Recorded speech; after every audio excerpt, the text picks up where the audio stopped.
कह रहे कि भाई हम हमारे बंदे अंदर गए, हमें खिड़की से निकाला। अभी बात हो रही थी कि जो है ना वो प्लास्टर से या चुनाई से जो एलिवेशन बंद था सर, हमारे 16 फीट से मेसनाइन फ्लोर के ऊपर हमारे 12 एलिवेशन है, 12 नहीं 14 वो है वेंटिलेशन से।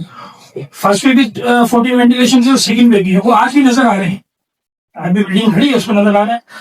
और जो बात करें तो फिक्सड ग्रिल्स थी, वो सर दुकान की जो खिड़की है ना उसके ऊपर फिक्स ग्रिल थी। तो चले ग्रिल थी, जब आपने 2 दिन बाद एक्सीवेटर से सारी ग्रिलों को उतारा है, वो राजा है एमसी वाले कोई जो उनको मलबा वगैरह उठाने का जिनका काम था, तो बड़ा एक्सीवेटर मंगा के जी साहब ने ऑर्डर दिया कि मैं सारी ग्रिलों को आप इसको तोड़ो ताकि अंदर रेस्क्यू सर्च ऑपरेशन वो तेजी से चल सके। 2 दिन बाद की बात है कि कह रहे हैं नटर सर ने इसको काटा, हमने ये चीज की, हमने वो किया। तो सर ऐसा कुछ नहीं, अंदर कोई नहीं गया। हाँ, पानी इन्होंने दबा के मारा। फजर के बाद तो सर इतना पानी आया, इतना पानी आएगा, सेम बात है कि ग्रीन लाइन की तरफ भी टैंकर्स लाइन से खड़े गए। वो भी क्यों आए सर, जो 4:30-5 बजे के दरमियान हम जो हिम्मत हार गए, जब मीडिया में हमने हाथ जोड़े कि भाई हमारी मदद करो, हम जाने नुकसान तो हुआ गया, वो तो पूरा हो जाएगा, जाने वापस नहीं आएंगे, जाने वापस नहीं आएंगे। सर इतने लोगों को निकाला, अगर बर वक्त कार्रवाई की दूसरे लोगों को निकालते चले, डेड बॉडी अगर निकालते कोई साबुत तो निकलती। आप सोच रहे सर कितने घंटों अंदर जिस तकलीफ में हो रही है। और कहीं गए तो ऐसा हो रहा था कि हमने बेसमेंट को सर्च कर लिया। एक लड़का बेचारा ताज मोहम्मद बच्चा है, सौदा की फैमिली से, उसने कहा तंजीर भाई रिक्वेस्ट है मुझे अंदर जाने को। मैंने कहा बेटा जान से बढ़ के कुछ नहीं, तेरी जान बड़ी कीमती है, मैं अंदर आपको नहीं जाने दूंगा, आपके पापा तो चलेगा बेटा, आप नहीं बोला नहीं तकलीफ भाई आपसे रिक्वेस्ट।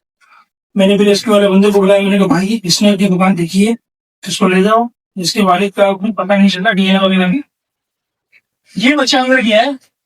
इस टाइम की दुकान में वालिद साहब की चाबियां पड़ी हुई देखी बाइक की। उसके बाद वहीं से जब थोड़ा मलबा से हटाया तो वहां से उसके वालिद साहब की जो है वो चीजें मतलब बॉडी के पार्ट्स में नहीं। इसके बाद इसी तरीके से कुछ लड़ाई की फैमिली को भेजा, 6 या 5 बॉडीज वहां से करेक्ट हुई। अगर मेरे ख्याल में तो रेस्क्यू की जो टीम थी, जो 112 वाले जो रेस्क्यू वाले जिनके पास इंस्ट्रूमेंट वगैरह होता है, वो जाके लोगों को निकालते, अंदर से जाके लोगों को दिया। रेस्क्यू की टीम जो है वो तो उन्होंने हमें बताया कि 10:52 पे पहुंचे। 10:52 तक तो बहुत देर हो गई थी ना, ठीक है। तो रियलिस्टिकली सर पहले दिन सबसे बड़ा रोना यही था कि गाड़ी पहली पहुंची 50 मिनट के बाद, जब ग्राउंड फ्लोर पर अच्छी खासी आग खुली चुकी है। अगर वो बर वक्त किस गाड़ी आगे पहुंची 50 मिनट के बाद, ये मोबाइल साहब कौन सी फायर ब्रिगेड पहुंचा। हाँ फायर। और 112 की तो सर मेरे मुताबिक तो सर उससे भी 20-25 मिनट के बाद आया है। अच्छा, अगर अज्यूमिंग के 5 मिनट में भी पहुंच जाते या 10 मिनट में पहुंच जाते, तो उनको क्या करना चाहिए था जो उन्होंने नहीं। उनको सर यही कि पहले तो अगर गाड़ियां सर 5 या 7 अगर एक साथ आ जाती और अगर साइड पे लग जाती तो उसी में बर्फ वहीं कवर्ड हो जाता, तो एक पोजिशन बनती नहीं। आप कह रहे हैं कि अगर जल्दी 5 से 7 गाड़ियां पानी फेंक रही होती तो ये रुक जाता, मगर ये सवाल ये है कि उनका कहना है कि सारी खिड़कियां दरवाजे सब बंद थे, तो ये पानी किसी पे फेंकते, दीवारों पे? सारी ओपन है सर, वीडियोस मौजूद है, उसे पानी मार रहे हैं ओपन है। मैं अभी एक थोड़ी सी वीडियो क्लिप दिखा दूं सर। नहीं, हम आपके सारे वीडियो क्लिप्स लेंगे, मगर आप कह रहे हैं कि अगर ये जल्दी आते 5 से 7 गाड़ियां होती और पानी अंदर फेंकते, तो ये सर खिड़कियों पे मारने वाली जो पोजीशन थी ना सर, वो तो 1 घंटे बाद हुई है, 1.5 घंटे बाद हुई है मेजलाइन पे। पहले तो ग्राउंड की बात चलिए ना, ग्राउंड के गेट्सों पे जो टॉप नंबर 193 थी वहां आ गए थे, ये कोई बड़ी बात नहीं है, कहीं आगे जाए। हाँ। अच्छा, दूसरे का आपने बताया कि वो जो फैला है जी वो मीडियम था एयर कंडीशनर की पाइपिंग, और इफ आई अंडरस्टैंड करेक्टली उसके अंदर वो कंबस्टेबल RC-34 शायद कुछ चला है जो गैस होती है, तो दैट इज। अच्छा, इस पे फैलने के बाद सर पता है क्या हो रहा है, जब आग मैंने ऊपर जाते हुए फैलती हुई देखी तो एक को डायरेक्ट कॉल इसलिए की कि सर एक तो आग ऊपर से करंट अगर तार नीचे गिरता है ना, जो दुकानदार भी बाहर निकले, जो लोग निकले, अगर किसी भी एक को पकड़ लेता तो उसके साथ कितने जाने जाती क्या मामला थे, क्योंकि इन्हें अंदाजा ये ना कि हमारे पास तो हम तो केई को देखते हुए आ रहे हैं, कुछ ही ये भी सवाल उठाएगा केई को आपने डायरेक्ट कंप्लेन सेंटर कॉल की डायरेक्ट उस नुमाइंदे को क्यों कॉल की? सर हर वक्त हमारे साथ कार्रवाई में हर वक्त वो मौजूद होते थे, क्योंकि हमारा जो गुल प्लाजा है ना सर 0% लोड शेडिंग एरिया था, 100% बिलिंग होती थी हमारी। तो हमारा वो केई की तरफ से कॉल पे भी बड़ा ताउन रहता था कि भाई रात को मुझे पता चला कोई केबल ब्लास्ट हुआ है, हमें कॉल करते नहीं जाते, वो केबल ब्लास्ट वाले आपका आगे का हुआ गुल प्लाजा बंद नहीं होना चाहिए। तो बोले ठीक है, सुबह खोलने से पहले पहले आपकी केबल कनेक्ट कर दी जाएगी, क्योंकि बड़ी मार्केट थी ना सर लोड शेडिंग एरिया। फिर इन्होंने एक सवाल उठाया कि यार सेफ्टी लाइट्स नहीं दिएगा आपने, लाइट बंद करा दी। इसका वाला वो सवाल तो तारी वो भी 3 दिन बाद, ठीक है, ये भी चीज। इसके अलावा जो बात हो रही है कि आग लगी है और उस पर देरी कैसे, तो जो हमने मैंने आपसे देखा सर, जब आप पहुंचे आग जैसे लगी, आप खेले कि आग ऐसे ऊपर की तरफ पहुंची है, और हमने देखा कि एसी की जो नहीं दुकान में अपना शॉप में जैसे इनर लगा हुआ होता है एसी का, आउटर सो फिर दूर जाके एलिवेशन जाती है, एलिवेशन पे ऊपर लगे हैं, तो उनकी पाइपिंग ने आपको पकड़ा है। तो हमने यूं आपको जाते हुए देखा, यूं जैसे गेट नंबर 3 से बाहर गई है, तो यहाँ से 11 से भी बाहर गई, तो इस तरीके से चारों तरफ घेरी है। ग्राउंड पे कमोपेश 2 से ढाई घंटे आग चली है सर। उसके बाद बेसमेंट की तरफ आग का एक शोला किसी खिड़की पे लगा रहा है। आपका सवाल बड़ा अच्छा था, मैंने सुना कि आपने कहा ना कि जो सारी जगह फेंक थी ऊपर की, तो पानी मार कहाँ रहे थे, आपने ये सवाल किया।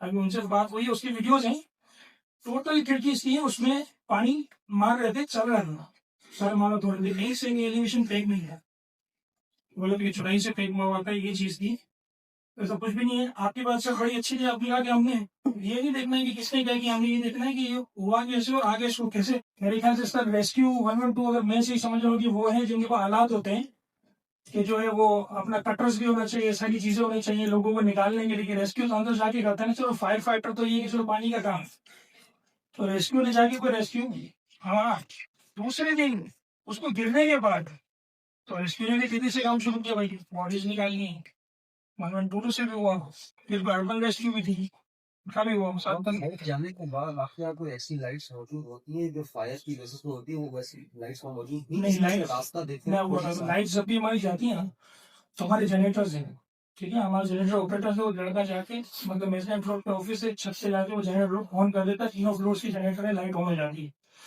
लाइट हमारी 0% लोड शेडिंग एरिया है, तो मैंने आपको बताया था, तो ये वजह थी। बाकी जनरेटर हमारे थे, जनरेटर स्टैंड में इसलिए रखे हुए थे कि अगर कम लोड शेडिंग इसलिए 193 शॉप में आग लगी और मेजर कंट्रीब्यूटेड फैक्टर ये एसी की पाइप से।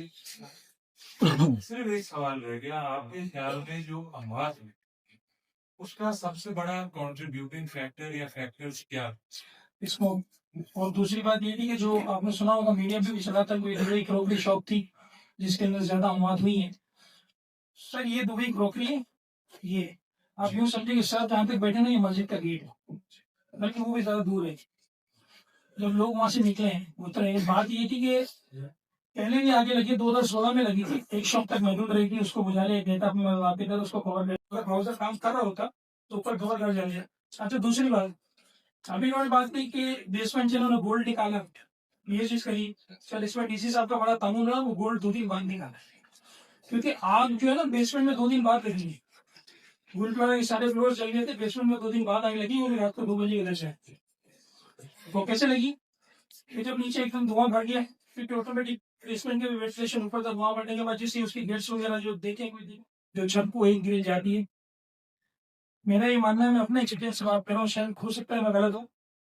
जब पूरी मार्केट में आग लगी, आग लगने के बाद शटर्स भी जल गए, सारे शेड्स भी जल गए, सारी चीजें जली, शटर सब खड़ा होता है स्प्रिंग के ऊपर, और कोई बारिश आपके बंद तो वाले ग्राउंड फ्लोर से रास्ते बंद थे, ग्राउंड फ्लोर पे डिजीज हुई, ग्राउंड फ्लोर पे डिजीज नहीं हुई, सेकंड पे अपना फर्स्ट पे एक भी नहीं हुई, बेसमेंट में एक भी नहीं हुई, टोटली मेजबाइन है, और 2 जो है वो थर्ड फ्लोर में। इसके बाद अगर ऊपर और नीचे आने के रास्ते बंद थे, अच्छे खासे लोग छत पे गए, स्पार्कल से लोगों को उतारा है, वो भी तकरीबन अगली संडे तो ये पता नहीं चल रहा। अब इन्होंने कहा एक तो मंदिर बंदा को जा नहीं सकता बेसमेंट में, फिर उन्होंने फेंस लगाए, ठीक है, 2 फैन थे, 2 गेटों पे लगा, थोड़ा धुआं कम हुआ तो इनकी रेस्क्यू के बंदे अंदर गए और थोड़ा थोड़ा पानी डाल के कवर करते गए, मगर बेसमेंट पूरा झुलस चुका था। पोजीशन ये थी सर, गोल्ड निकालने की डीसी साहब Crime is merely an inquiry. ये रिक्वेस्ट इज डायरेक्ट असिस्टेंस हमारे assistant required आ गया है। जी थैंक 10:10 पे जो है आग लगती है वो